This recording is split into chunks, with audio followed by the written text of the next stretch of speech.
You're not paranoid. Yeah, you're not wearing pants. That's how it's gonna start. Yeah. Wham. Wham's great. Well, George Michael. oh, is that There the it is. bandana guy? Oh, no. Are That's- you thinking of Kid Rock? No, I'm thinking of Brett Michaels. Oh, no. Remember that guy? No, George Wham. Michael is the... Yeah. That was caught in the bathrooms What? doing stuff. Isn't that him? George Michael? Mm-hmm. I don't think of the bad things people have Well- done.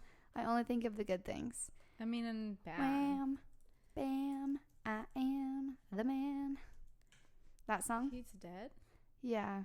Oh. So you should feel bad for saying all of those I things. didn't say anything. Oh. Yeah, rest in peace. He was so good. I mean, I wish we could play a Wham song, but I think it's against the rights. You can't do that. Yeah, okay, so that was the right guy I was thinking. He's like, I'm just a love machine, and I won't work for nobody but you. Oh, yeah. That's about as deep as my voice gets. I mean, I'm going to take your word for it. Mhm. But Yeah, they're great. I'm an 80s girl. I can't help myself. Hashtag only 80s kids will know. Well, technically, I'm a 90s girl, born in the 60s in my head, because then I was like in my 20s in the 80s. Okay. Yeah. Okay. You feel me? Not like what's the word? Figuratively. I was about to say physically. I'm like, that's not the right word. Figuratively. But yeah, no, it doesn't look like you're wearing pants. Sick. If I go like that, oh yeah. But you are. Thank you for wearing Or pants. am I? Am I? It's no pants Tuesday. Yeah. Just kidding. I'm wearing shorts. Short shorts. Because hashtag sun's Who out, wears buns short out. shorts? Yeah, it's sunny here in In beautiful California. It's always sunny in Philadelphia. California, a sunny state for shady people. Is that a thing? That's just something my boyfriend says about certain parts of California. But I just applied it to the whole state to keep our location anonymous. Anonymous? Ambiguous? Unknown. Non-triangulation. Yeah, that. We're not in the Bermuda Then it's Triangle. Probably not sunny everywhere right now. Right. They don't know when we're recording, though. Ooh. It's not. We recorded this last summer. This is all 1 year old. You're welcome. We know the future. All right. So. Hey, this is Kylie. And I'm Katie. And this is our podcast called Are we saying You're not paranoid? That's it slowed down. So if you speed it up, we'll sound normal. Mm-hmm. That's how we'll be doing this whole episode. Halftime? One time I actually played, because I like to listen to the episodes, so I'm like, what do I sound like? Like, what did I say? Because I black out every time I record. Not from alcohol, but from nerves. From all the drinking. From the nerves. And I'm just kidding. But anyways, it's fun to listen back. And then one time I accidentally, I didn't know that you can do this on iTunes, but I accidentally hit that button that is the 1.5 speed. I don't even know where that is. I'll have to show you. Okay. It's like, and that's the thing, I didn't even know I did. And that's why I thought you sped up the episode. Because I'm explaining, I forgot, I think it was the mad cow disease, the BSE, like that episode. And I was talking about a very technical part that's very like dense. And then all of a sudden it sounded like one of those commercials with side effects like sped up. I was like, we don't I was want to like, wow, listen. Katie's like, we're going to speed past this part. Hopefully no one will notice. But then it turned out, because then the whole thing kept going. I'm like, Katie, I think you sped up the episode. Like, how didn't you notice this during the editing? And then I looked and I was like, oh, it's on 1.5 speed. Maybe. Wow. So that's why we're going to talk in slow motion for this. Just in case Kylie hits the fast button again. Yeah. No, just kidding. We won't do that to you guys. But for some entertainment, just try speeding it up and we'll Yeah. sound funny. We'll see if it sounds normal. Ooh, put that on 1.5. Then it'll sound like chipmunks. Oh. I don't know what that was, but anyways.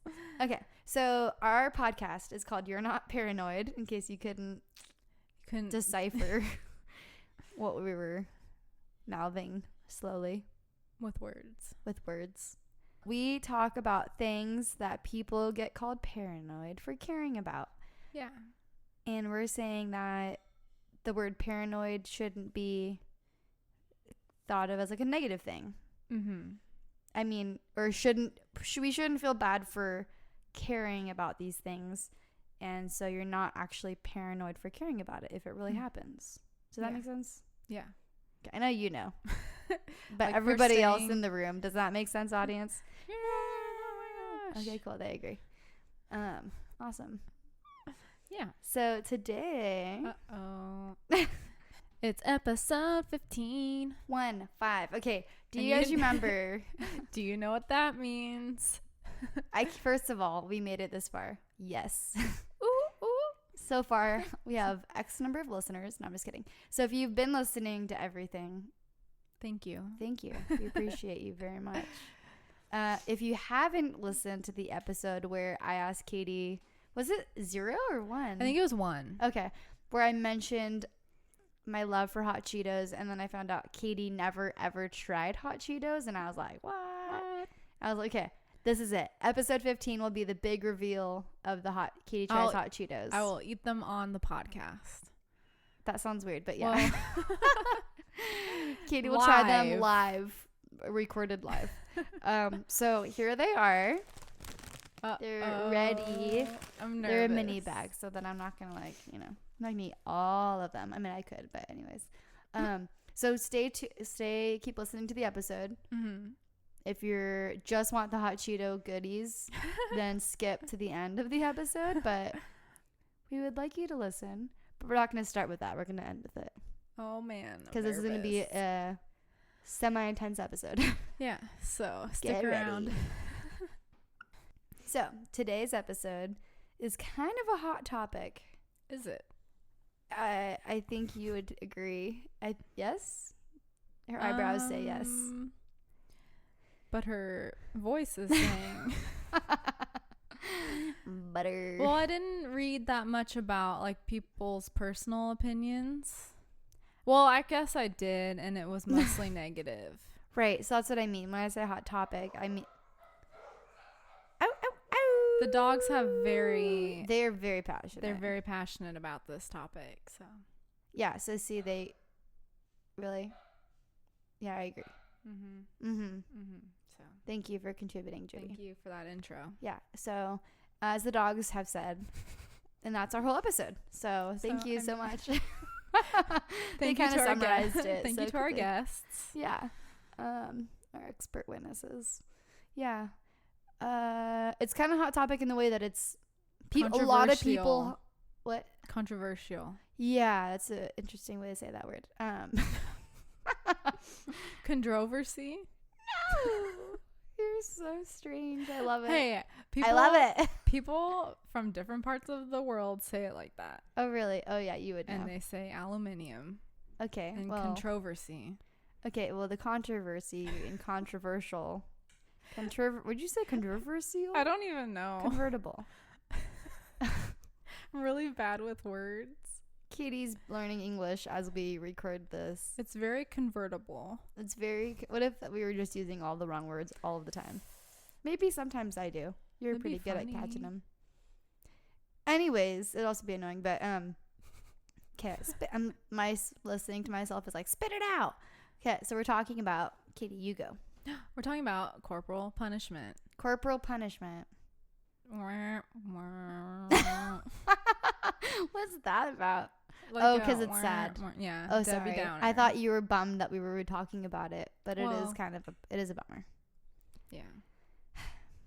There's a lot of mixed emotions, and that's what I'm saying. Got it. Is that when I say hot topic, like, people like to share their opinions about it, which is so spot on from last Phobia Friday. Yeah, but guess what? We're not going to listen to them because we have allodoxophobia. Allodoxophobia. We don't listen to people's opinions. So. We're afraid of it. Mm-hmm. Anyways. So we're going to talk about corporal punishment and all the parts of it. Yep. Just be ready. Yeah. So Katie's going to get into it. I'm getting into it. Let's hear about what is it, what's considered legal, illegal, blah, blah, blah. Wow. Tell me. I am not an expert. She is actually a corporal punishment lawyer. Let's start at the beginning. The etymology. Mm-hmm. Corporal means of or belonging to the body. So it's like bodily punishment, aka using physical force or violence to correct a bad behavior, and it's usually adults doing it to kids, from what I have gathered. Like in the context of like discipline. Using, I guess, violence. I don't want to like start sounding biased. Yeah. But in the form of physical punishment. Mm-hmm. Like hitting, slapping, a lot of it, because I looked more into corporal punishment in school, so a lot of it is using a paddle to hit kids, like on their, I'm assuming, behinds. Or I don't know where else you would hit kids. I don't know. I've heard of like rulers on their hands or something like that. I've heard that too. But yeah, so that's what it is and means. In terms of it being legal, it is a states' rights issue. In terms of that, there is actually not a comprehensive federal definition of corporal punishment, and it's kind of left up to the states to define it, and then to say whether or not school officials can do it and whether or not parents can do it. So that's pretty interesting. Sorry, I just want to like talk about that for like 1 second. Because I didn't know that either. That is federally unrecognized, and it's up to the states. Yeah, I didn't look into that specifically, but in one of the articles I was reading, it said that there's not a comprehensive. So there might be, you know, obviously if you're beating the crap out of a kid. Right, but not specifically. And trying to use it as like, oh, well, my state says I can do it, then the federal government be like, nah, you can't do that. Right. But it's not really the one defining it. Got it. Like there is no overarching one rule. Correct. From my... I mean, why would the states each have their own laws if there was one? Exactly. So. Yeah. So each state came up with their definition of corporal punishment and whether or not it is legal. But it's different. And so let me clarify that a little bit more. That's mostly for in schools. Right. At home, it's a little different. And corporal punishment is technically legal in the home in all 50 states. Oh. They call them statutes. I don't know what the difference between that and a law. But it varies from state to state, but it generally says that using physical punishment must be reasonable and not excessive in terms of a guardian or parent administering it to one of their kids or who they're legally watching over. So that's kind of a wishy-washy way to say don't take it too far. Exactly. And but that's who's supposed to defend that? Who's to say one way or another? Exactly. And that's where it's tricky. Right. And I think they kind of word it that way on purpose because and then you get into the whole thing of like, they're my kids, I can do what I want, versus like, but what's happening to them? Is it whatever? So, and sorry, we're gonna try to talk about it unbiased. I know, I'm trying not to. And it's so hard to do the research and feel unbiased, but you know, if you don't like what we're saying, let us know. Like, bye. Hear what you but it's still like open to hearing people's, you know, opinions and like their feedback, and Mm-hmm. it's okay to disagree. Yeah. Anyway, so it's technically legal in all 50 states except for in 2012 Delaware passed a law saying that you can't, like, the corporal punishment of a parent doing it at home, it can't cause any injury or pain. So basically kind of saying you can't, no corporal punishment. Basically, yeah. So, and other states have tried to pass bans on it, but have failed to get it enacted. And the courts generally say that the parents have the right to spank or whatever. Got it. I think this article was written in 2018. It said recently New York's second highest court ruled that it was reasonable use of force in the case of a father using his open hand to hit an 8-year-old boy who had cursed. Interesting. Yeah. But I mean, for it to get to the second highest court, there's obviously some issues because I don't know if the 8-year-old can bring that to court or if there was maybe like another marital parent. Issues. Yeah. Whatever. So you basically can use corporal punishment at home as long as it's not excessive. To the discretion of the parent. Exactly. At school, it's a little bit different and is more defined. 15 states currently permit corporal punishment in public schools. 7 more states allow the practice by not having any laws on it specifically. And most kind of in the same way where they don't define it for private schools. So private schools can not get away with it, but it's not legally defined. Like it's more specific to public schools. Yeah. So then therefore the obvious opposite side is private schools. Yes. I'm just curious, would you mind do you know what the 15 states are that specify it as a yes? It was hard because some articles were saying that the latest data was from like 2006. Oh, okay. But then this article, which had the number of 15 states allowed it, was from last year. But it is generally the South. Wyoming, Colorado, Arizona, Kansas. Ohio is with an asterisk. They banned it in 2009. But when this article was written, it was allowed. Idaho, Indiana, North Carolina, South Carolina, New Mexico, Florida, Kentucky, Missouri, Texas, Georgia, Tennessee, Louisiana, Oklahoma, Alabama, Arkansas, and Mississippi. Wow. And then for this like slideshow, it had the number of reported incidences, because I guess a lot of the laws state that the schools have to report how many times corporal punishment is issued. Oh, interesting. And Mississippi was the highest. And this is, I think, from the 2006-2007 school year, which was the most recent collected data or data that's been like analyzed. It had 38,131 school children paddled in one school year, which is 7.5% of kids in public schools.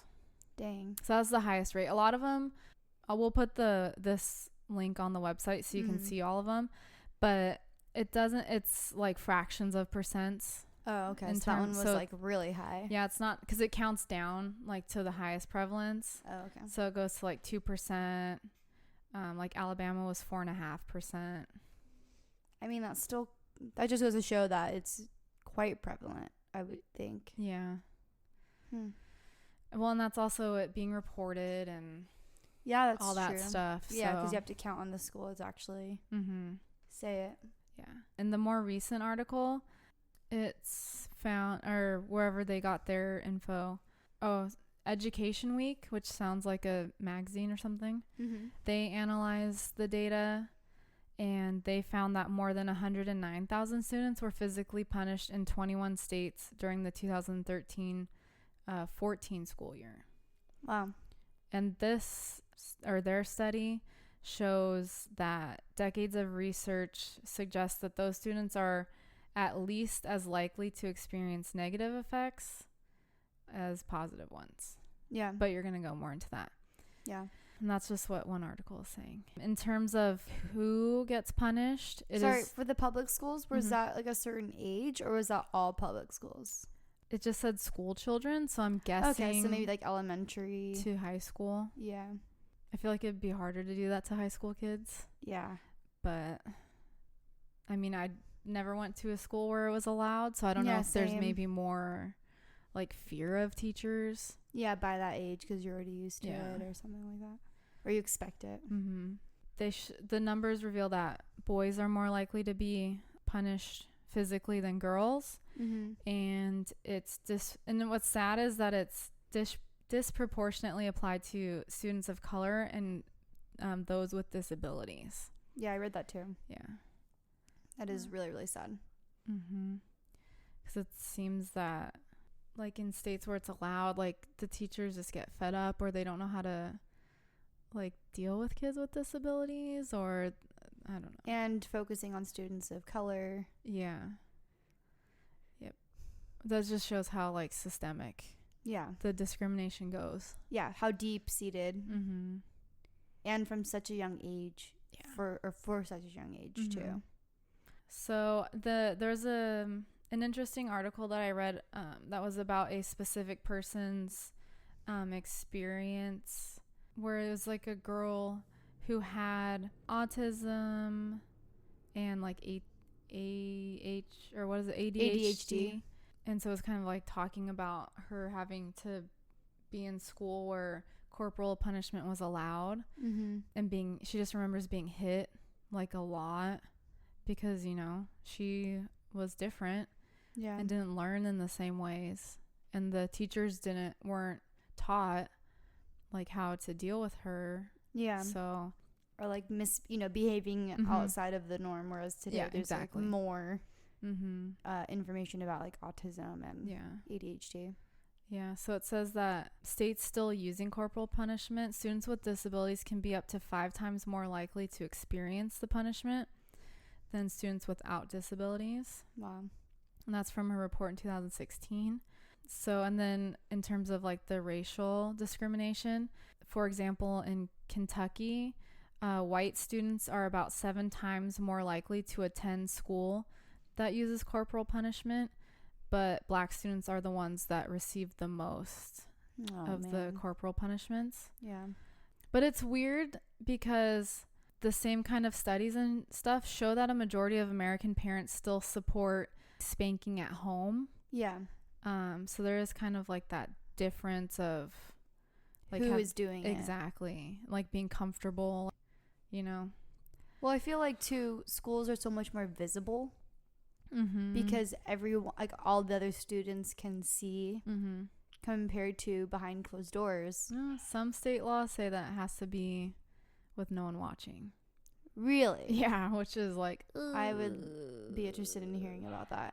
But interestingly, the same article is saying that students sometimes choose the physical punishment over suspension or other disciplinary alternatives just to get their punishment over with. Get it out of the way. Yeah. So there's that. So they have to choose which. Some schools allow. Allow. Well, yeah. I know. It's just interesting.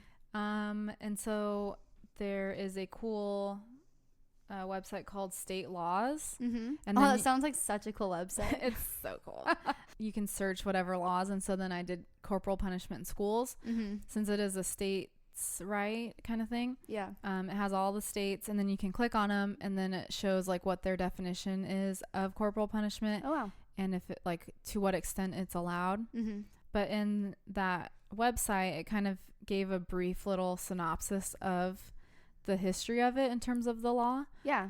And so in 1977, the Supreme Court, this is the U.S. of course, of course, ruled that corporal punishment was allowed in public schools despite parental objection.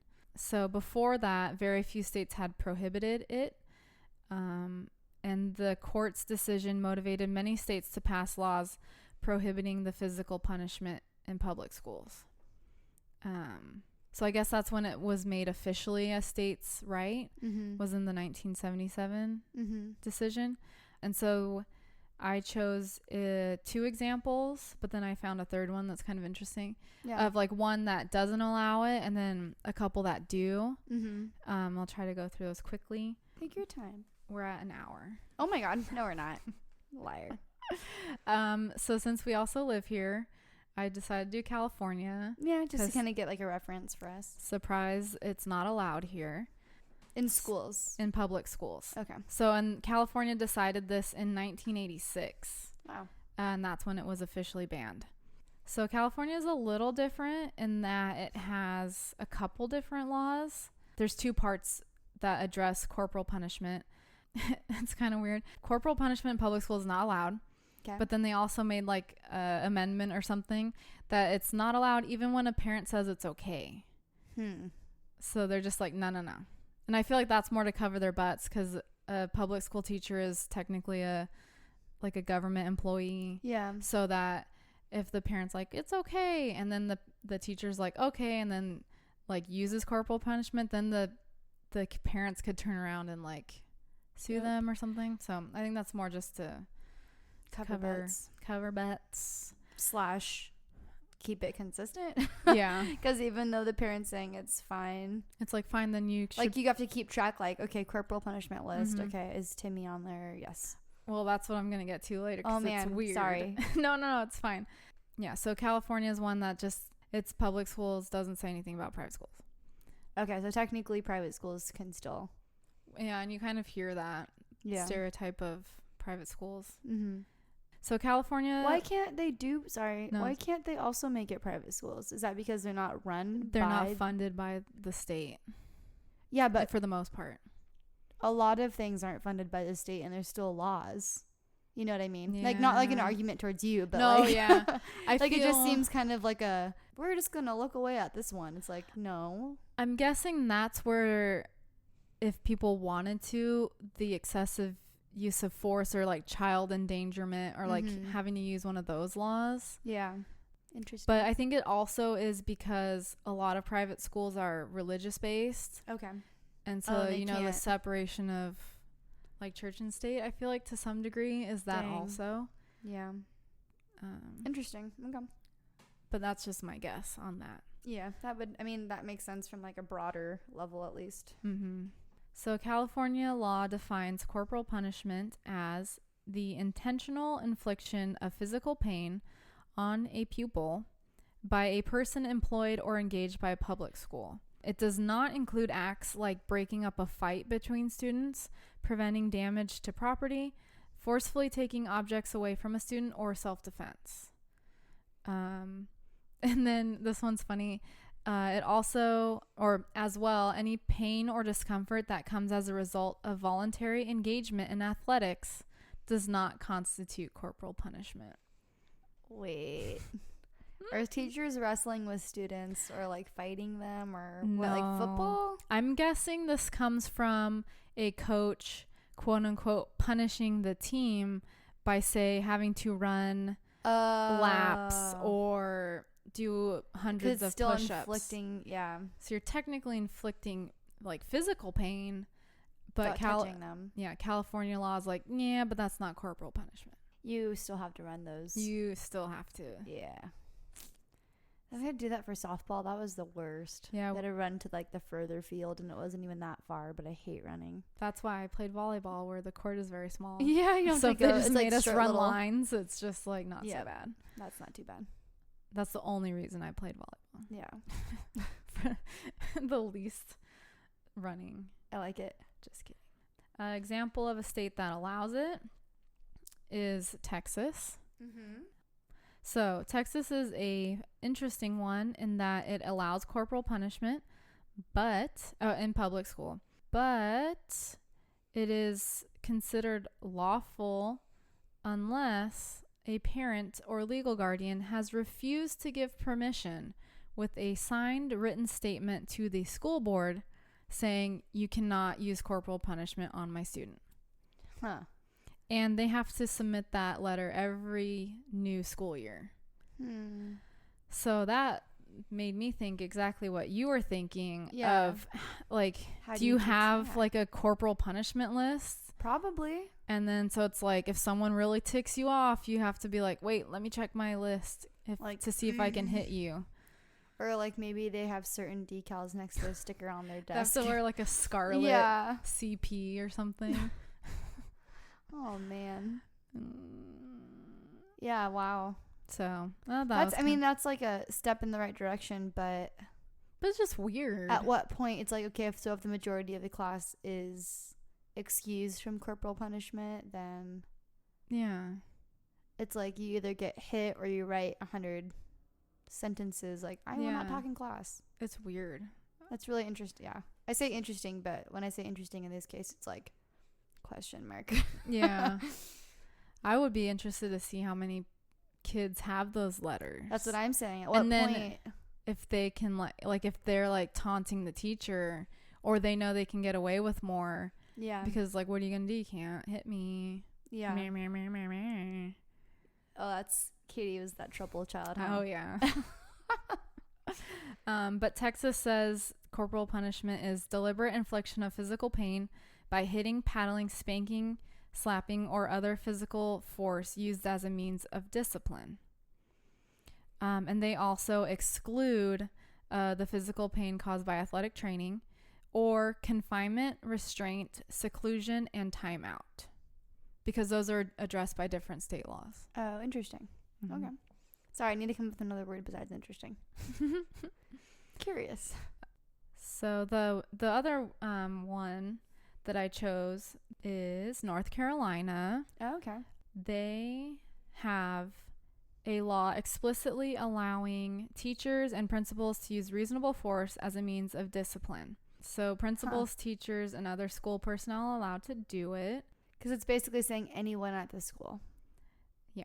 What is allowed, or what the rules are. Yeah. Like how you can do the corporal punishment. Other students may not be present during the punishment. Red flag. Yeah. Only a principal, assistant principal, or teacher may administer the punishment, and it has to be in the presence of one of those authorized adults. Notification of the punishment is given to the student's parents. Record of the corporal punishment is kept at the school. No excessive force may be used, which is it's just weird because you're hitting kids. It's excessive force is that which causes an injury requiring medical attention beyond simple first aid. What? So you can hit them and break the skin if you just cover it up with a Band-Aid, just can't send them to the hospital. Wow. Oh, actually, they do have the parents writing a letter saying they can't do it. Oh, okay. I mean, at least there's that. And then each year the school board has to send a report to the State Board of Education regarding the number of times that corporal punishment was used. Yeah, but you can imagine that they know it's not like great. Well, and then that's the thing too, of if you're going to tie it back to who's getting the punishment. Yeah. Then it just that's how I think of it in the back of my mind. So it just kind of doesn't. It's just weird. Because I'm wondering let me word this right. What the purpose is of collecting that data, if it's to see just for knowledge, or if it's like we're keeping an eye on your tallies. Probably. Because then if it's the latter version, then they're probably going to underreport, wouldn't you think? Mm-hmm. If it's like the person who's getting in trouble is also told you have to be honest to report that. You know what I mean? I don't know. It seems kind of fishy. Yeah, I don't like the also of it being behind closed doors. I wonder if that's because it sounds like you can go pretty hard. I know, but so just say that we're in this universe of that is what we do. Mm-hmm. Wouldn't you want the students to see that so then they know what they're going to get? Yeah. Like that's the part that's like kind of like, wait, if you're not gonna if you are gonna do it, then why wouldn't? Yeah. You know. Mm-hmm. And that's where I think what you're saying is that's the part that's kind of like, ugh. Yeah. Because then what is being allowed to happen behind closed doors? Exactly. But yeah, I was reading an article where a person was talking about growing up in India, where corporal punishment is pretty severe, or it can be. Yeah. Or at least when she was growing up. And she said that she forgot one of her books, and the teacher like was beating her pretty bad, and then went to all the other classrooms like to show her off as like an example. Ooh. Of like, this is what happens when you don't bring your book. But I don't think that's good either. No, like, yeah, but I'm saying like when you're talking about either or yeah. kind of deal. But I was just saying, like, that's an extreme example. Yeah. But yeah, so that's kind of it, like, for my examples. What about in the world? Do you? Because I kind of saw something that was like the Global Initiative Fund. Yeah, something like that. Yeah, there's the Global Initiative to End All Corporal Punishment of Children. I was looking at their website a little bit. So they basically want to have it like be prohibited of being able to hit kids. Who is this? The world, the leaders of the world, or like it's just the World Health Organization? It's an organization that are doing this global initiative. It looks like it, like, overall, it's on a downward trend, but it still exists. Yeah, across the world. Across the world, yeah. They had a neat little like graphic that we could maybe put up. I was having a hard time copying it though. Take a screenshot. Oh yes, I don't know how to do that. I think it's like Apple Shift F3 or Shift 3. Macs aren't great for shortcuts. Unless you know the shortcut. Which I don't. Google, help me. Google. Hey Siri, screenshot this for me. Yeah. No. Okay. But so that's kind of what I have to say. But something interesting. I think that article about the girl in India, she ended her article with like a really cool quote, and that I'd like to also say. Yeah, say it. And it'll be kind of like my little 2 cents, but not from herself. No, it's just not from her either. Oh. It's a quote from Frederick Douglass. Okay. For those of you who don't know him, shame on you. But he was a slave and then American statesman. He said that it is easier to build strong children than to repair broken men.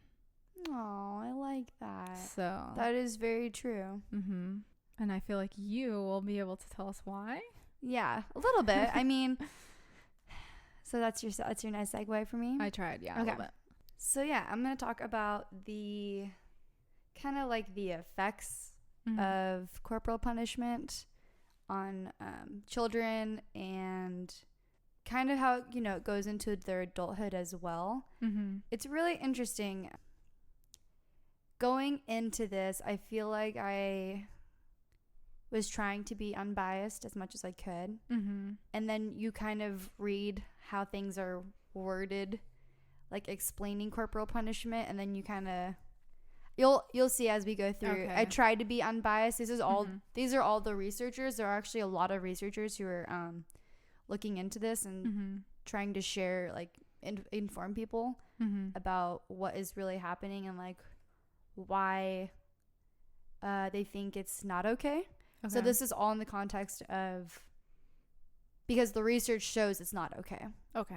So I'm just gonna say that flat out. Okay. So this is not my personal opinion. I'm just reading the research, but I guess what I'm trying to say is that it makes sense to me as a reader, and then it'll be interesting to hear what you think. And as you go through, it's cool to see, even though it makes sense, there's ways that things are worded. Yeah. That kind of make it like, oh, okay, I can see why that is, like, besides just the fact that you're hitting a child, the discipline part of it, like the mental learning part of it. So I'm going to start with a story, if that's okay. Okay. It's just kind of set up like an example of corporal punishment. And then I'm going to get into the physiological effects, how it affects your mental health. And then I'm going to go into like the logic of corporal punishment / the backwards thinking of it. Interesting. Talk about what parents say, and then kind of the alternatives to disciplining your child besides corporal punishment. Nice. So just like the highlights, just so you know, like where this is kind of going.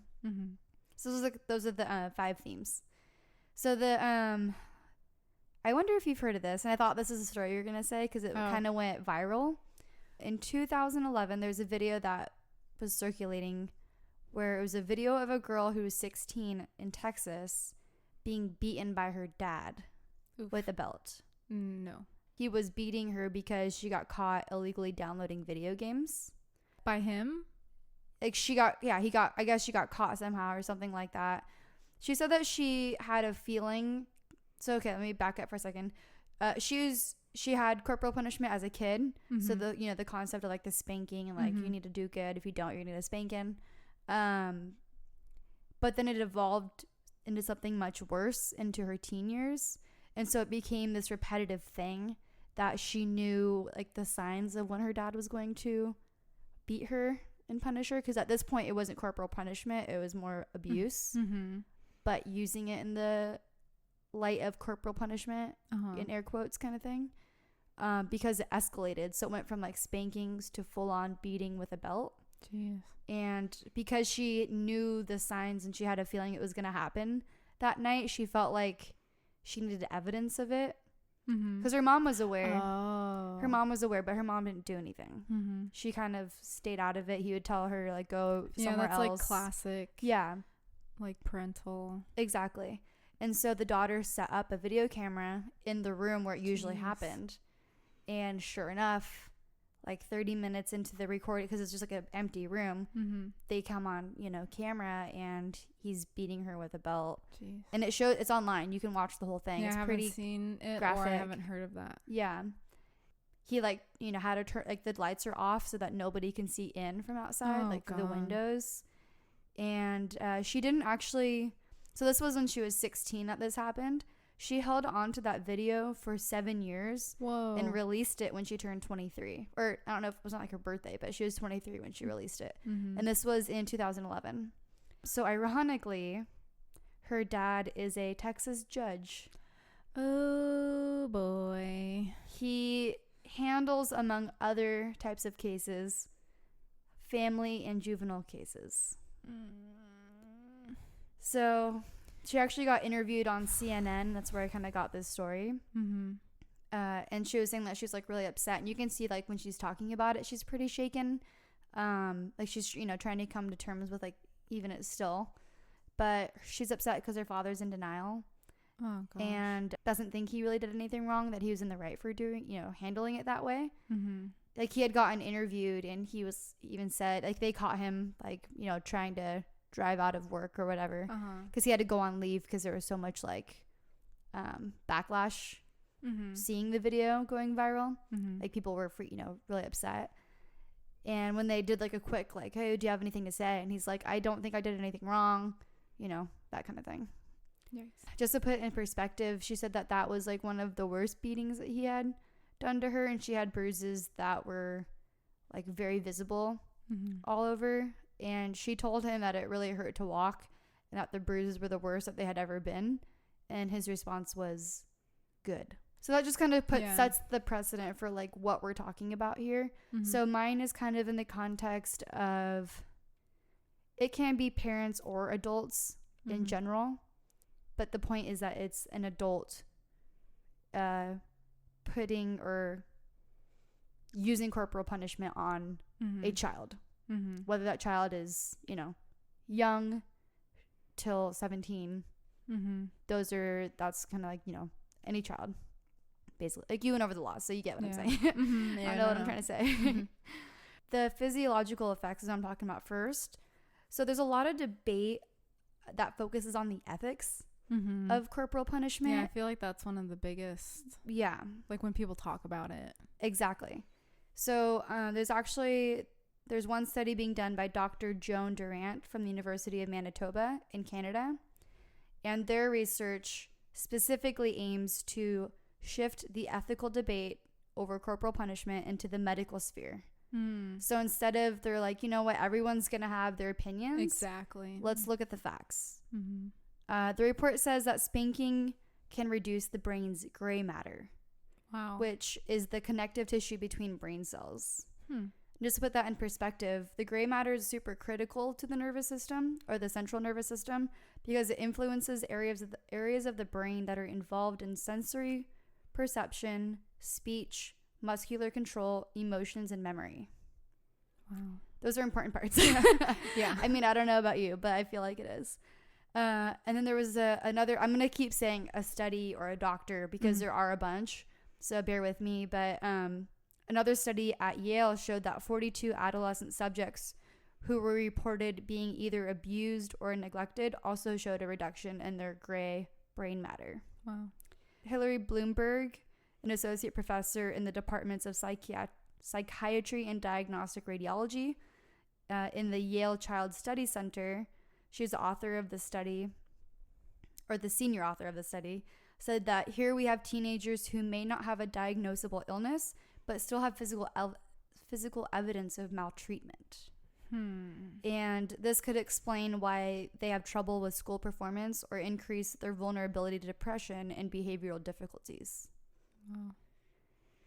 So, I mean, the thing is that the reduction of the gray matter was actually seen in the prefrontal areas. So no matter whether the adolescent was abused physically or emotionally neglected, you're still seeing that reduction. Wow. You know, either like it basically is saying like those are any type of abuse in that way, you're going to see that. So that was kind of like a broader study. So there's other areas of the brain where the reductions depended on the type of maltreatment that the child had experienced.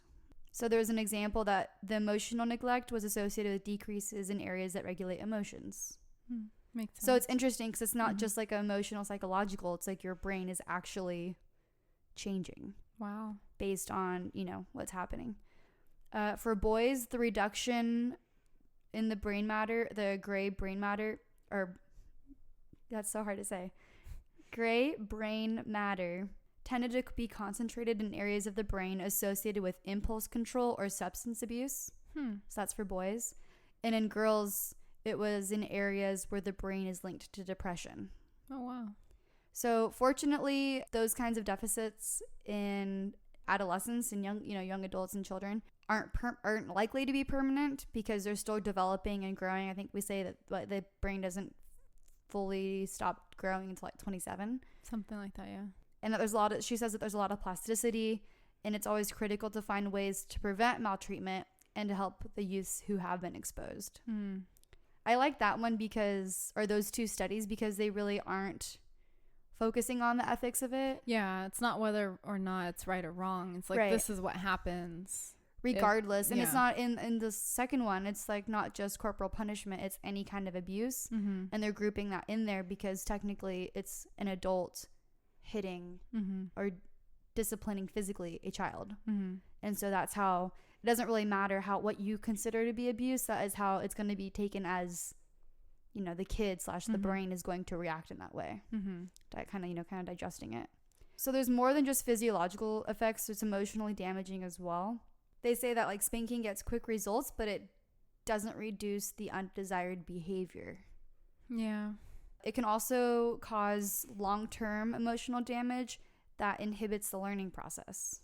Physical punishment, and this is for like parent and child, it also can reduce that feeling of trust. Breeds further hostility towards authority figures like teachers. Getting hit could also hinder social relations in the classroom, where there is that definitive power difference between a teacher and a child. So they say one of the questions from this article is, is it any wonder when hitting sends a signal to a child that learning occurs through punishment? Right? They're saying that physical punishment can work in the moment, as I mentioned earlier, because children are afraid, obviously, of getting injured or hit. But it doesn't work in the long term, and it can make children more aggressive. Yeah. So this is being stated by doctor or a PhD, a psychology professor. Sorry, Dr. Graham Berman, who is a PhD in psychology and is a principal investigator for the Child Violence and Trauma Laboratory at the University of Michigan. Oh, wow. People get this is a quote from them. People get frustrated and hit their kids. Maybe they don't see that there are other options. Yeah, I can see that. Yeah. Another PhD who's a lead researcher on physical punishment at the University of Texas at Austin, was saying that the negative effects of physical punishment may not become apparent for some time. A quote from her, or her name's, Elizabeth Gershoff. A child doesn't get spanked and then run out and rob a store. There are indirect changes in how the child thinks about things and feels about things. So it's kind of that bigger picture. It's not like immediate. Yeah. Or like so something like I you could could necessarily see. Exactly. So I feel like what they're saying is it's like the repetitive long-term effects. Whereas you're like, okay, well, they're playing with their toys now. They're like, fine. They just got, I just gave them corporal punishment. They cried. They got over it. They've moved on. Yeah. But that doesn't mean that deep seed, it's kind of like, you know what I'm saying? Yeah, and that's, I think, goes into where you're saying like the brain is changing. Right. So you might not see outward changes for a while. Exactly. But if it's repetitive, then you're going to cause some actual behavioral and psychological changes. Right. Another study was showing that children who are spanked are more likely to be aggressive towards others because they don't know any other way to behave. Or if like they think I have an issue. Sorry? If that's kind of like showing them that if there's an issue or if you don't like something, then that's how you resolve the issue. Exactly. Or if someone's doing something that you don't like. So there's evidence that child abuse changes brain function in areas related to processing a threat as well. So this is kind of actually the top part, sorry. Chronic stress can actually lead to an imbalance of the autonomic nervous system. And this is referring to a study called the Adverse Childhood Experiences Study, which was a collaboration between the Centers for Disease Control and Prevention and Kaiser Permanente. Wow. So I keep bringing up these sorry, and it probably sounds like a, mundane, but I want to bring this up because I didn't realize how many studies there are and people are really, researching this. I mean, Kaiser Permanente and CDC, it's a pretty big deal. Yeah. And such an imbalance can kind of, distort that fight or flight perception, which then can result in over perceiving or overreacting and magnifying perceived threats. You know what I mean? So these are all from that study. Wow.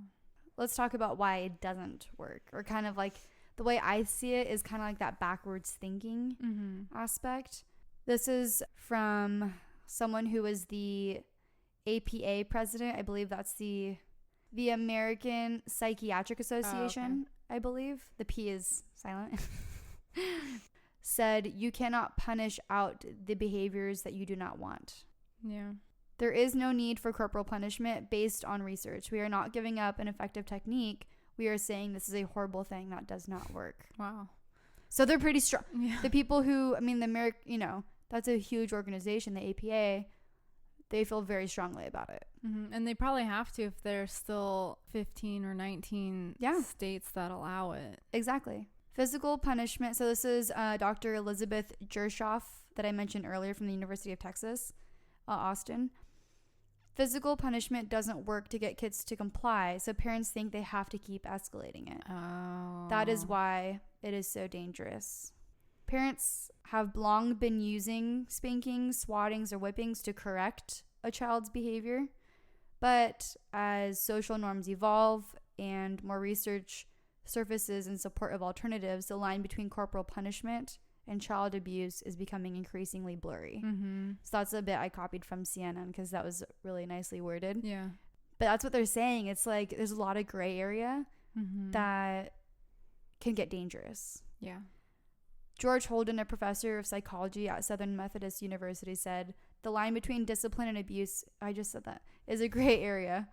And it is also sort of fluid because a parent might begin with using what they consider appropriate or reasonable discipline. But in the course of seconds, it can easily escalate based on a child's reaction or a parent's rage.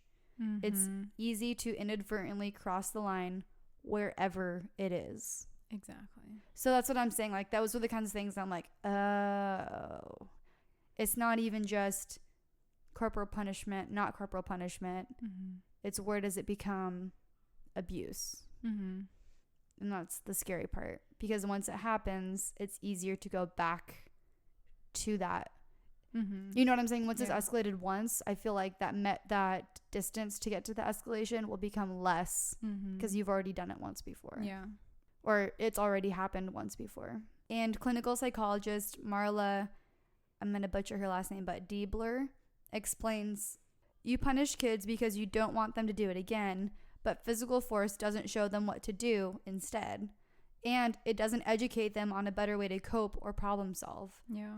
She said, it's crucial that they understand why they're being punished and that the punishment is reinforced with positive emotions. So it's like, we're showing the kids, what is that thing that parents say? Do as I say, not as I do. It's like that. I got told that a lot growing up. not a lot, but enough to remember that I was annoyed. It's like, well, you get to do whatever, stay up late or whatever it may be. And I think I wanted to quote all those because I don't want it to come from me personally. Like, these are what doctors and PhDs are saying themselves. But I don't necessarily disagree. It's true. With the logic. Yeah. So, and this next thing I'm going to talk about, I think, like I mentioned, parents will say, like, do as I say, not as I do. With corporal punishment, they say studies show, and there's a specific article I read that was by Dr. Molly S. Costello. The way it's written, I thought it was Costello. It's Costello, I'm guessing. That sounds more right. Anyways. Or Castillo. Is it double L? Oh. Because it's Casta. Cast ELLOE. Who's a PhD. And she's talking about how parents will say that they use corporal punishment because that's how they were raised and they turned out fine. Yeah. And in fact, they learned from it. Does a kid good to get good spanking or whatever it may be. Yeah, I hear that a lot.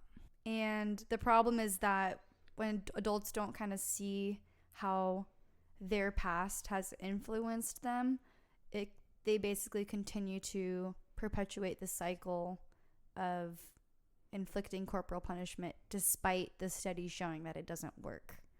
So they're kind of looking at it from their own experiences of, well, if I can handle it, then my kids can handle it, kind of thing, despite the fact that research is showing that it's not good. They basically say, the article goes to say that the next generation continues to carry the damage that has been stored up in the mind and body of their ancestor. Oh, wow. And that's not even the intent sentence. The good thing is that because research is becoming available, parents can, reflect on themselves and think about, like, how maybe corporal punishment affected them, looking inwardly and being more conscious of, like, their childhood, and recognizing how they can then transmit that historical violence to their children by hitting, and that they can break the cycle. Doesn't need to continue. And I think that can be said about a lot of different things that are generational, like abuse or sexual abuse, mental, physical abuse, discrimination, racism, general types of, bad thinking, some good, also the opposite end of it being like religion and, whatever. You can cut that out if you want. But I'm just trying to say, like, there's generational teachings can last for a very long time. And they do, I feel like, continue to perpetuate because people can always relate it back to what they endured. Yeah. And how they handled it. But as we know, everyone's different. And that research wasn't as available. I mean, 1977 really wasn't that long ago in the grand scheme of things, that corporal punishment was kind of given to the states to decide. Yeah. Or really, like, looked closer. Since then, it's been, researched quite a bit, as I've said. So there was one study published in 2011 in, I believe this is a journal called Child Abuse and Neglect. Oh, wow. It's pretty intense. That's awful. That revealed an intergenerational cycle of violence in homes where physical punishment was used. Researchers interviewed parents and children aged 3 to 7 from more than 100 families. Children who were physically punished were more likely to endorse hitting as a means of resolving their conflicts with peers and siblings. Parents who had experienced frequent physical punishment during their childhood were more likely to believe it was acceptable, and they frequently spanked their children. Their children, in turn, often believed spanking was an appropriate disciplinary method. Yeah. So then it goes back and forth, right? Kids are then used to it and accept it because they don't know any better. Exactly. And so that's that thing of like nowadays with all of the research saying just because I got it, so then my kids are going to get it. The researchers are saying like that doesn't really cut it anymore. Yeah. Like you can say that, but that's not true. And it doesn't have to be like that. Alternative approaches. So this is my favorite section. Yeah. So again, so these are all pieces. What's interesting, just to back up for a second, is that all of these 5 categories that I'm talking about, those were all from like maybe 6 articles that were kind of saying the same thing. And those were kind of the biggest things overall that they were each trying to convey, but from like kind of different perspectives and different studies. So some of these sound like the wording of previous ones. That's why, because they're all kind of connected in that way. So they just word it kind of differently, which I appreciated because there was different, opinions and sides of it. So this is from another article, part of the difficulty in changing the cultural attitude that corporal punishment is an effective means of discipline is that many view prohibiting spanking as limiting the rights of parents. Yep. That's kind of the issue. Because then parents think that you can't their tell rights, me how to parent. Exactly. Most parents who do use physical punishment today apparently express regret for it and scant belief that it improves a child's behavior. So as the research is coming about, I'm assuming, obviously, if you were a parent, neither of us. Yeah. Disclaimer. Neither of us are parents except for fur baby parents, but I have a little brother, so I can just imagine who's only like, I think right now he's 11. But when I was born, when he was born, I was 16, so he kind of felt like my baby in like an indirect way. Yeah. Like I can imagine him being my baby. I forgot where I was going with that. But I guess what I'm saying is if I was a parent and I'm seeing the research now and it was already happening, I can see it being, feeling like kind of guilty. Yeah. Which we're not here to make anyone feel guilty. It's more of like, this is what the research shows. This is what's really happening, because I think a lot of people have mixed opinions. And so it's kind of like clearing the air. This is what's happening. This is what's considered legal versus illegal. And this is what the research shows to be, again, it's one-sided, but, a lot of the research is showing the same thing, I guess is what I'm saying. And we'll have the links online so that you guys can, look into it for yourselves as well, that we're not being, biased. Like this is what's out there. I didn't have to dig that deep to find this stuff. So the alternative approaches instead of corporal punishment are teaching discipline are giving timeouts, choices, and nonviolent consequences for misbehaving. So these are more like logical are also like giving logical consequences. Like, if you do not pick up your toys, they will not be like, you can't use them tomorrow. Or not that you would say you can't use them tomorrow, but like if you don't play with, I guess I don't like that one as much. Well, it kind of should, like, if you don't take care of your things, they're not going to be around. Yeah. Or like my mom would be like, if you don't pick that up, I'm going to throw it away. Like that was a good one for me. Yeah. Because she was serious and I've seen it happen before. Yeah. And then that's it's a good correlation, because if you're not taking care of your things, then you obviously don't need them. Right. And so then the discipline is more focused on the action at hand versus something unrelated, like physically being hit. It's like, wait, so you're saying that if I don't pick up my toys, I'm gonna get an unrelated punishment of being hit. Do you know what I mean? Yeah. Like I think that makes, I'm not coming up with this, is what they're saying, but it makes sense to me to make it more of a learning experience for the child, that it's like cause and effect. Because then it's like you're both learning and disciplining at the same time. Yeah, it's not saying like just because you shouldn't do corporal punishment doesn't mean you can't discipline your kids. 100%. I think that's people get upset too. Yeah, I think that's is a that big they think thing. there isn't an alternative. Because I can see that being, it's like I feel like I'm out of options because kids can be unreasonable. Yep. A big one too is if you do not put on your coat, you'll be cold. Because like, I don't want to wear my sweater. I don't want to wear, I don't want to wear pants. It's okay, but it's cold outside. You're going to be cold. No, I don't want to. All right, then I guess you're going to go outside without a jacket on. You're going to find out how cold it is. But then what? Is that child abuse? Yeah. So that's where it's kind of weird. But taking it to spanking them and then forcing them to have the sweater anyways, I don't know. I haven't been in that situation, so I can't relate. Yeah. Neither can Katie. Nope. So what do we want to teach the children? Spanking teaches that hitting is an acceptable response to anger, but showing the next generation how to manage rage without violence is a critical life skill. Because that can get taken into adulthood. Yeah. Like road rage. Sorry, that was more of like talking through it versus, I guess that was alternatives. But this next part's my absolute favorite. So if parents aren't supposed to hit their kids, what nonviolent techniques can help with the discipline?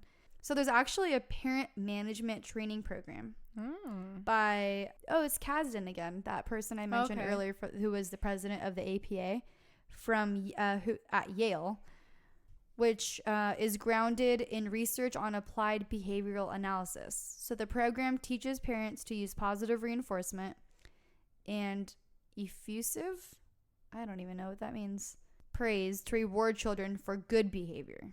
Does effusive mean like a lot, like maybe over exaggerated?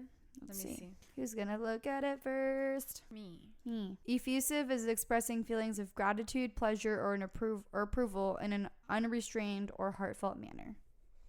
Nicely done. It's kind of right. You're right. I'm gonna give it to you. But what's funny is it's saying effusive praise, so I guess it's more like, it seemed redundant to me at first, but showing that the parents are genuinely proud of their kids for, good behavior, which I can see too. I have some family that's like, they're kind of, what's the word I'm looking for? Hard ass? I don't know. Another word. You can bleep that if you want. Very like strict. And it's like, okay, well, good behavior should always be expected. Yeah. So then we're always just like sugarcoating everything, because that's not how the real world is. Like, it's kind of how I was raised. Like, things aren't, not like as a little kid, but kids don't get that. No, they don't. Really. They don't understand that. And so it's more, I guess, when you're a little kid, it's like showing that, good behavior, good things happen for good children. Yeah. They want to do it better. And as we're seeing this all ties together, the negative reinforcement also can physiologically affect, kids, their brain, dysfunctioning the way that, or malfunctioning with the, gray matter being reduced, and then physiological effects, mental health effects. They grew up to be adults. They continue the cycle. Crazy. Yeah. But it's been the norm. Yeah. And that's why. But again, research. So Kasdan, this researcher at Yale, so this is, I keep saying it, but this is my favorite part. Kasdan teaches a technique that may sound like insanity to most parents. Oh no. Tell toddlers to practice throwing tantrums. What do you think about that? Like, that's what they're supposed to do? Parents ask their children to have a pretend tantrum without one undesirable element, such as hitting or kicking. So then gradually, as the children practice controlling the tantrums when they're not angry, their real tantrums will lessen. Interesting, right? So it's like, kind of reminds me, I think I may have mentioned this, my dad, when I was a little kid, I would start like crying or pouting or making some hideous, like little upset kid face. And then he'd be like, okay, you can be upset, that's fine, but hold your face, I'm going to show you what you look like. And he'd put me in front of the mirror, and then the minute you see yourself how ridiculous you look, I started giggling and smiling, and I'm like, okay, I'm not that mad anymore. I think if you have a toddler act out, or a kid act out that angry feeling without actually being angry, they see how ridiculous it is. So when they start to do it, they're like, oh, like, this isn't, oh yeah, like, this is ridiculous. Yeah. But isn't that hilarious how you can kind of teach that? So then they're also saying, some other study was saying that remaining calm during a child's tantrum is the best approach, coupled with timeouts when needed. So timeouts are acceptable because you're not physically, or inflicting pain. And a consistent discipline plan that rewards good behavior. So I think it being very clear, if you do this well, you will get this, but if you do not, you will not. Yeah, it's not just negative. Yeah. Or it's just not only punishing bad behavior, but also rewarding good behavior. And being consistent. Not like, okay, well, this time you can go do X, even though you didn't listen or, broke the rules or what have you. That was said by Graham Berman. The APA also offers it's called the Adults and Children Together Against Violence program, which provides parenting skills classes through a nationwide research-based program called Parents Raising Safe Kids. So for parents who like maybe feel like they're out of options and know that they don't want to take it to that level, can then, I mean, it's nice that that's available for parents. And I feel like that's not really talked about because, again, people are afraid of stepping on toes. Yeah. And kind of offending people like you don't know how to raise your kids or you're not doing it right. But that's nice that at least, the APA, which is like a huge organization, backed with research, is providing this, or it's available. And this is just wrapping it up by that same researcher. Part of the problem is good discipline isn't quick or easy. Even the best of us parents don't always have that kind of patience. Yeah. So, I kind of gave myself the chills thinking about that, like even when I'm a parent one day, but it's okay. It's okay to know that you don't have to have perfect patience to do all of the perfect kinds of discipline, but there are resources so that it doesn't have to be taken to corporal punishment of the way that we're not saying that corporal punishment itself is bad. It's the degree of corporal punishment. And that's the part from what I'm kind of gathering. A lot of the research is the problem is there is not a controlled way to know what everyone's corporal punishment is, in terms of discipline. It's not like you can, ask someone, oh, are you spanking them like this many what is that? What's force measured in? Like, you know what I'm saying? I think it's Pascal? Force? KPA? Dang it. Okay. Well, it's not like you can just measure the force. Everyone's doing it the same. And so that's kind of the problem, is that it is being escalated, just like that story I mentioned at the beginning. But anyways.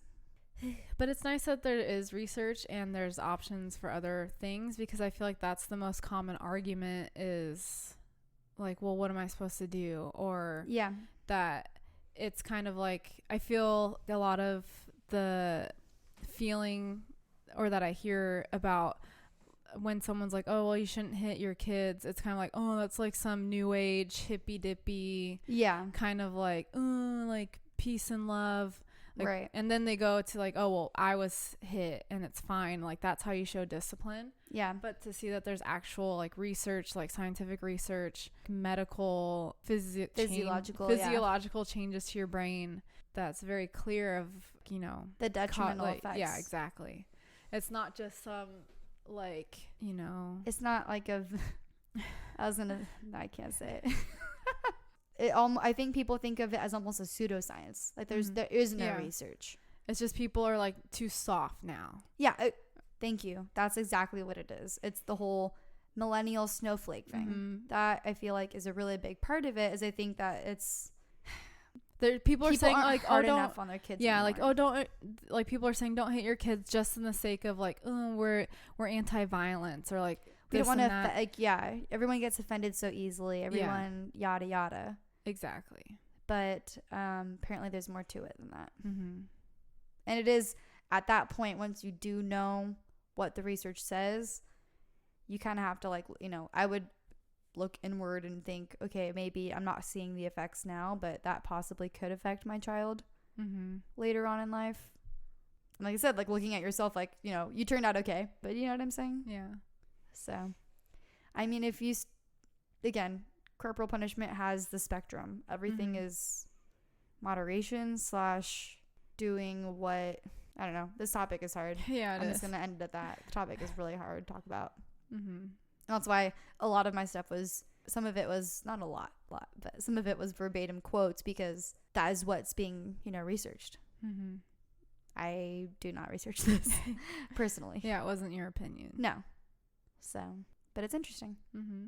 If you guys, anybody, parents, yeah, how much are you, like, how mad are you? How, yeah, you we're know. not saying that it's easy. No, We're not saying it's easy. Definitely not easy. Especially, I mean, I do jiu-jitsu and I work with kids for short periods of time, Mm-hmm. maybe like, you know, an hour and a half, sometimes 2 hours, depending on how many classes I'm at helping. And they're, you know, like 8, some of them are like 5, ranges to like 13, 14. And just even hanging out with them for those hour and a half to 2 hours, it's like, oh man, I'm glad I don't have to go. You know, I love them so much, but they have attitudes, Mm-hmm. even to people who aren't their parents, Yeah. I guess is what I'm trying to say. Mm-hmm. And so I can see the lack of patience, Yeah. but it's nice that there is research available to help Mm-hmm. understand maybe why kids are acting like that. Yeah. And like we said, Mm-hmm. but yeah, I mean, if you're interested, we will have links online for Mm-hmm. all of our sources for what we talked about, as well as, like, you know, resources. I'll try to get that specific page up there Mm-hmm. for the resource for that class for, you know, parents against, I forgot what it was exactly, basically trying to promote Oh yeah. an alternative to corporal punishment for Mhm. discipline. I guess I can see how if parents who were also subjected to corporal punishment as kids, if they do take that pause to look inward and, like, Mhm. see how it affected their life, maybe there is more there, Yeah. you know, that they Mhm. don't want to pass on. You don't really know to look at that until it kind of gets shoved in your face. Yeah. You know what I mean? Mhm. Were you ever subjected to corporal punishment? Not in school. I don't think at home. I feel like my brother was more of the misbehaving. I feel like we may have been spanked Yeah. like once or twice, but it was never like the go-to. Yeah. My great grandmother was hit for being left-handed in school, Oh my gosh. because that was back in the day where you weren't really supposed to be left-handed. Mm-hmm. So, but she was. So every time she'd go to, like, write on the chalkboard or anything, the teacher would slap her with a ruler. You have to write with your right hand. Oh, And man. so that caused, like, stuttering, and she was very shy and introverted and stuff Aw. like that. So now we know why. Embarrassed. Yeah. I mean, those were obvious, but Yeah. well, there you go. Anyways, let's end this on a not quite as dark, heavy note. Mm-hmm. So, as All we right. promised, Let's end it on a high note, baby. how about a hot note? Ooh. Flamin' hot cheaters, everybody. Oh, man. Limon. You I've only ever had limon. I've never really? tried. Oh, I've never. see? What? You can't. So episode 30, we're gonna do the OG Flamin' Hots. But I've had Takis, and those aren't limon, I don't think. I think, remember when our coworker brought the hot, like, their Cheeto fries or Oh, yeah. chips or something? Mm-hmm. I tried those technically, Okay. but I These are a haven't- little different. yeah. I like the limon better because it's, like, citrusy, and he's like that's his face. That's what I look like when I eat these. Oh man. All right, ready? I'm so excited. Oh, I almost nervous. want to record it on Instagram, but I mean, you could. okay. Freaking love hot Cheetos so much. Are you gonna eat one too? Just smelling it. I mean, yeah, after you try it. She's serving. Oh, okay. Am I gonna take the bag? Okay. So the thing about hot Cheetos, number one, wait, first of all, smell it. What do you think? Has a palette of. Doesn't smell spicy. What? I can smell it. It smells like wood chips or cardboard. That's probably, What it's made out of. All But right. it's hot. I don't I'm know, excited. I just got nervous. I know they also stain your fingers, so. Didn't want to get all the chewing noises on there. Interesting. Interesting. That was the word of the episode. They're definitely better than I was expecting. Yay. They're not really cheesy. No. It reminds me of this flavor of Doritos I had. I'm going to be one of those people in Scotland. They did a thing where it was a mystery bag. Ooh. Where some of them were like spicy and some were regular. I don't know what regular Doritos is. You've never had regular Doritos? Well, is there a regular Doritos? Nacho cheese. But I thought the blue one was Cool Ranch Doritos. Yeah. Those aren't regular. I don't know. Nah. I thought nacho was like the original, but I hot like Cheetos. I would eat these. These are good. So you're gonna eat them? Yeah. Are there everything that I mean, they're the kind too that once you start, you have to keep going, and like halfway through, they're up and addicting. Yeah. See, that's how I am with any sort of chip thing. Yep. Don't crave them all the time. But when you do. But I'll eat the entire bag. Yeah. I also had what was it? Sour cream and onion Pringles on the way over here. Ooh. Those are also, I'm really on a kick right now. I love those. I have the Pringles dill pickle ones. Ooh, here. those are my other I could bring them to work tomorrow. faves. Okay, cool. I love those so much too. I'm just obsessed with all bad foods. Yeah. My go-to, like I said, growing up was literally hot Cheetos with my mom watching Law and Order. That's like childhood for me. And here we are today. Oh my gosh. Full circle. Wow. Okay. All right, cool. Okay. Well, thanks for listening. Yeah. And that was the big... Get yourself a bag of Flamin' Hot Cheetos. This episode is sponsored by... No, I wish I would eat all of them so much. They're not that good for you. Oh, well. Disclaimer, you may get diarrhea. Cool. Just gonna say that right now. Or constipated and then diarrhea. Woohoo. But anyways, at least it comes out eventually. All right. Well, thanks for listening. Hope you enjoy the rest of your week. Get ready for Phobia Friday, which is on Friday, obviously. Mind blowing. All right. Cool. Well, yeah, links are on you'renotparanoid.com. Find us on Instagram, You're Not Paranoid. Email us anything you want to say at you'renotparanoid@gmail.com. And we're also on Facebook. There's a Facebook page if you want to listen. You can listen to us on... Just kidding, you're already listening to us, so you know where to find us. But yeah, thanks for listening. Okay. I'm Kylie. That's Katie. This is You're Not Paranoid. Have a great day. Bye.